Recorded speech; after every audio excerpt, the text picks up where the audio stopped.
আজকে আমরা ইংরেজি বর্ণমালার স্বরবর্ণগুলি লেখা প্র্যাকটিস করব। চলো, অটা ঠিক এরকমভাবে সুন্দর করে আঁকতে হবে এবং লেখাগুলো পরিষ্কার করতে হবে। তারপরে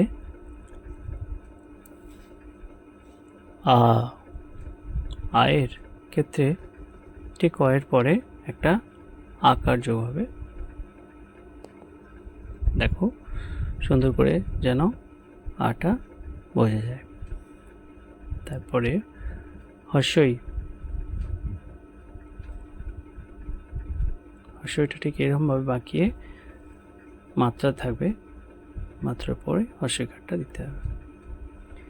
এরপরে দীর্ঘইয়ের ক্ষেত্রে হর্ষইয়ের মতো একটু বাঁকিয়ে এখান থেকে দীর্ঘই।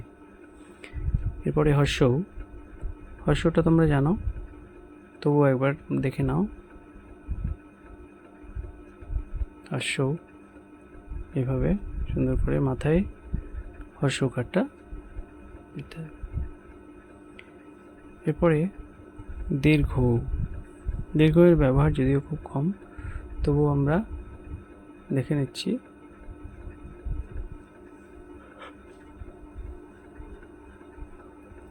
দীর্ঘ সুন্দর করে পড়তে হবে।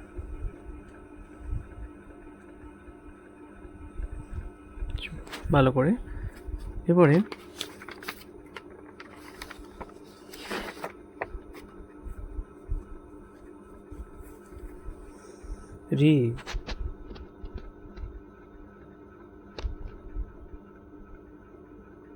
রিটা দেখো এরকম করে বাঁকিয়ে ঠিক এর মতো আকার দিয়ে একটা বাইরে আঁকা।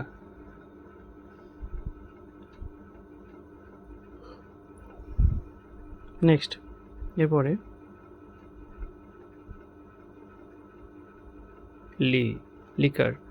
লিকারের ব্যবহার বর্তমানে খুবই কমে গেছে। এরপরে এ অর্থাৎ একার।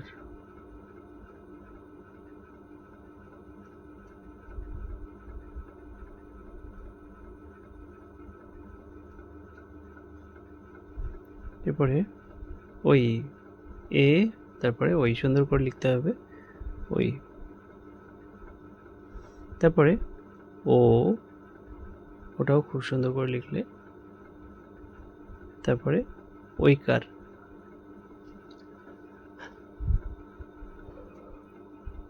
ওই।